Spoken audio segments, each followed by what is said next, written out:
channel. It's Megan, and today I'm sharing with you my June wrap up. In June, we'll start off with my stats here. I ended up reading 13 books. So 9 of those were from my physical TBR, 3 were library books, and 1 was a digital TBR slash book for review. I read 8 of them on audiobook and 5 of them in like a physical format. I gave 5 5 stars, 5 4 stars, 2 of them 3.5 stars, and 1 of them 3 stars. 2 were YA fantasy, 2 were sci-fi, 2 were YA fiction, contemporary, 1 was adult fantasy, and 6 were adult romance slash fiction slash historical fiction. 5 of them were standalones, 2 were the first book in a series, 3 were the middle book in a series, 1 was the last book in a series, and 2 were a continuation of a saga, for example, Star Wars. So now that we've gotten through the stats, let's go ahead and talk about the books I read in June. We're gonna start with the ones that are ones I don't physically own. So I have 5 here. 1 was A Treason of Thorns. I did own it, so it was from my physical TBR, but I ended up getting rid of it before the end of the month because I forgot that I still had to film this. And that was A Treason of Thorns, as I said, I believe already. And this, what even happened in this? What was A Treason of Thorns about? Oh gosh. Oh, I think A Treason of Thorns was the one about the house that would come to life, and the girl was trying to protect it, and she was going to be its next keeper or something like that. I ended up giving it 3.5 stars. It was interesting, but I clearly wasn't that enraptured considering I couldn't even remember half of what it was about. So that was A Treason of Thorns by Laura E. Weymouth. And it came in a lit joy, I believe, and that's why I had it on my TBR. So that is A Treason of Thorns. The next was 4 continuous, it's a series called The Golden Heiresses, I believe. I received the 4th book, The Duchess Takes a Husband, for review, so I subsequently read like the first 3 books. So those were my 3 library books, which I read on audiobook, and then The Duchess Takes a Husband was my 4th read, and it was a book for review. So the series is really fun. It follows these American heiresses that are in the like London season. It kind of started really good. Like the first book was my favorite, and then the second book was also really good. Third book was okay, and then the 4th book was my least favorite. It like got, I don't want to say worse, but I got less interested as the books went on. But The Heiress Gets a Duke follows a enemies-ish to lover situation, unrequited love. Am I saying that right? But essentially the guy falls first in this scenario, and I really like that. It talks about in that time women weren't supposed to have a job. It's just like this vibe of like she has a job because of her father, because she's American, but the London society frowns upon it, and so it talks about that a lot, which I really like. Number 2 book was The Devil and the Heiress. Oh, I think I said, I don't know if I said it, but the first book was called The Heiress Gets a Duke, and then the second book is The Devil and the Heiress, which I also really love. Both of those I believe I gave 5 stars, and The Devil and the Heiress is about the first girl's, her name is August in book 1. So August's little sister Violet is book 2, and that one was a lot of fun. It was a, I don't even know what we would call this one, friends to lovers situation, and I really found their romance believable because there was time for them to get to know each other before they instantly fell in love, which I really like. Book 3 is The Lady Timpson Heir, following August and Violet's older brother, and that one is a fake dating slash marriage of convenience situation. That one was fun too. It does go into a little bit more of the political, more important topics, I guess you could say. It talks more about like trigger warnings for miscarriage and or like not being able to have children. So it gets into heavier, that's the word, heavier topics. And then book 4, The Duchess Takes a Husband, was my least favorite because I'm not a super like spicy reader, and it was almost all about like, it talks very well about consent, but there was some like aspects of it that just weren't my favorite because it's not my taste. So I think that's why that one was my least favorite. And it also talked about suffrage, like the suffrage movement in London, if I remember correctly. So that was the Golden Heiresses series. And then for the books I read physically, I've been trying to read a ton of my backlog of books that I've received from book boxes, so that's what most of these are.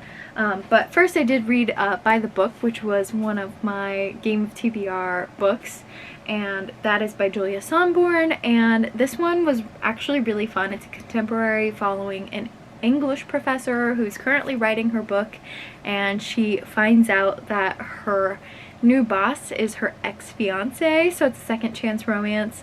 I really enjoyed this one. There was like a love triangle hexagon, I don't even know what you want to call it, but I really liked it.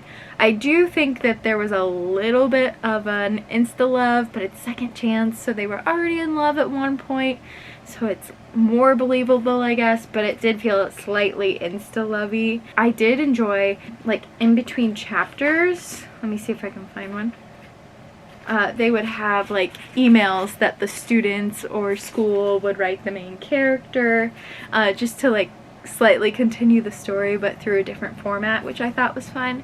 So this is a good little book called By the Book.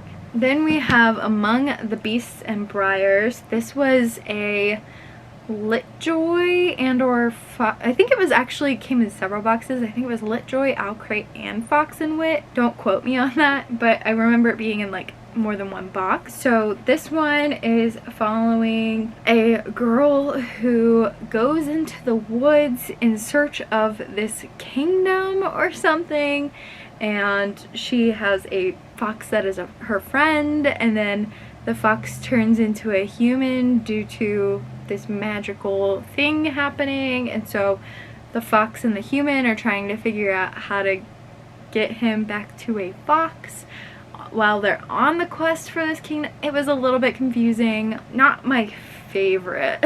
I think this one, so I think A Treason of Thorns, I think I actually gave 3 stars, and then this one I gave 3.5 because I did like it more than Treason of Thorns, but it's still not really my favorite book, which I'm sad about because I know a lot of people that really loved it. This one was just not my taste, unfortunately. I couldn't get, like, I was never pulled in by the characters, and I don't know. Not that I have to explain myself, but it just didn't speak to me per se. Then I read I Killed Zoe Spanos, which came in my Real Bookish crate, which is a company that is no longer in business, unfortunately. I loved those boxes because it was, like, for example, we got The Greatest Showman as like a theme. The theme would not only correlate with a book, but it would also correlate with a movie. So we got Little Women, for example, so we got Joe and Laurie as the book, and then also Little Women, but Little Women also from the movie, not just the books. We got, I don't know if I'm making sense, but I really liked that box and I wish it would come back. I Killed Zoe Spanos. This one was in tangent with Knives Out. I do remember that, which I loved. This is a YA contemporary mystery.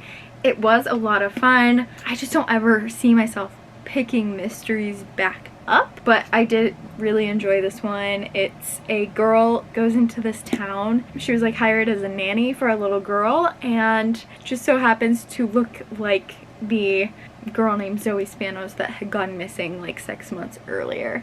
And it's like unreliable narrator perspective, and you're like learning with the author as it goes, and she's getting these like glimpses of Zoe, and so people are thinking that she murdered Zoe, and it just like slowly unravels. So it's a lot of fun, and I do think that they like tied it all together nicely in the end. And then I read The Love Curse of Melody McIntyre. This came in Litjoy and another one. maybe Owl Crate. I did not know how I was gonna feel about this one. I adored it. I loved this book so much. If it wasn't for 2 other books, this would have been my favorite book of the month. Oh my gosh, I was a like I went to college for theater, focus in stage management, and this is about a girl who wants to go to college for theater and stage management, and she is a stage manager in her high school, and just like all the references to like being a stage manager was so nostalgic to me, because it has been almost like, yeah, it's been like 5 years since I've graduated college, which is crazy. I just loved all the references. It's so accurate to being a stage manager, and like all the thoughts and feelings running through your head, and the like love interest was so believable, and I love the romance, and just everything about this was chef's kiss. So good. Definitely read this if you're at all interested in like theater. I highly recommend. I loved it. Then I read 2 books from the Star Wars saga. First I read Convergence, and this we are following our world. This is like the very first book of all of the chronological order stuff. So if you're gonna do what I'm doing, this is the book you start with. And this is following the Jedi a long time ago. We're following Iram and Arono, 2 twin planets that are in a forever war. We're following like perspectives of the main character, who is the daughter of general or monarch or whatever you want to call on Arono, and then we're also following the son of the monarch of Iram, and then also the Jedi. So we're getting like different perspectives, and there's like a marriage treaty, and I just loved it. The romance was fun, the action was so good, and I just found it like enthralling, and yeah, I can't wait to continue reading the series. Then I read Quest for the Hidden City, which is a middle grade junior novel taking place at the same time as Convergence, but following a different location and different group of Jedi. We're following a set of Jedi and a Pathfinder who go to another set of twin planets. One is inhabited and one is inhabitable, because the people from the habitable planet have kind of eroded away the nature and like the natural vibes, I don't know, of Gloam, and they are going over to Gloam to find the first Jedi team that has gone missing, and they're looking for a new like natural power resource and all of that. And then we're also following the this young man named Das and his father Spence, who are prospectors that got stranded on Gloam, and they're trying to be rescued and like surviving on Gloam, and then these monsters. So it was an interesting little junior novel, and I enjoyed it. I love when they add the pictures in here, and I really loved the Jedi Rooper, so I was super pleased with this one as well. And then we have my 2 favorite books of the month. First up was An Offer from a Gentleman, book 3 of the Bridgerton series, following Benedict's story. And this one's almost Cinderella retelling-esque, in which Benedict falls for a girl who's a servant, and so they're dealing with everything that goes with that, to be honest.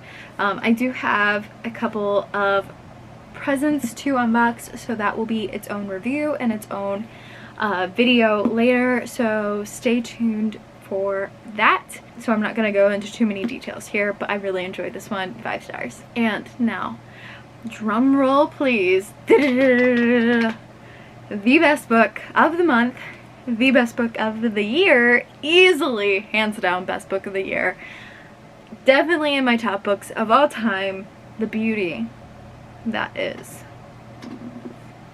Fourth Ring. I adored this book on a level that I don't know if I can begin to describe. Why am I getting emotional? When I finished this book, I actually had a, like, as bad as it sounds, I had like a physical reaction to like finishing this book. I had a mourning period in the fact that it was over and I was never gonna be able to read this book for the first time again. Whew. I loved this book so freaking much. It follows Violet Sorrengail, who has spent her whole life training to be a scribe in the scribe quadrant.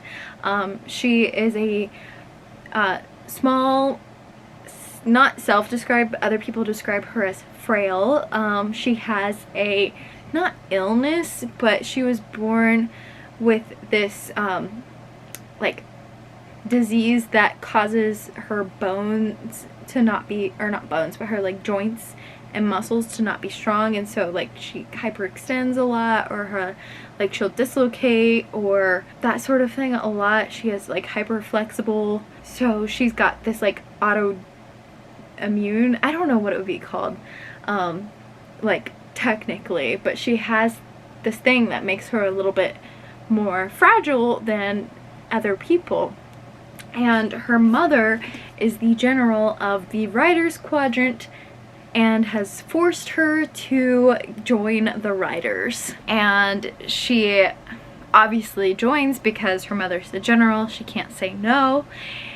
And there's enemies to lovers, there's academy aspect like trope, there's dragon riding trope, there's trials trope, there's so much that I just adore and love trope wise. And it was like, I don't know, it's like this book was written for me, and I don't know how to recover. I don't know how any book will compare this year. It's like Crown of Feathers level for me, and you guys know how much I love Crown of Feathers. It is Crown of Feathers level. So yes, if you haven't yet, definitely pick up Fourth Wing. I know everyone talks about and hypes it up, but it is 100% worth the hype. It is so good. Oh my gosh. But yeah, that was Fourth Wing. That was the books I read in June. Let me know down below what you guys read, and I will check in with you in my next video. Bye, friends!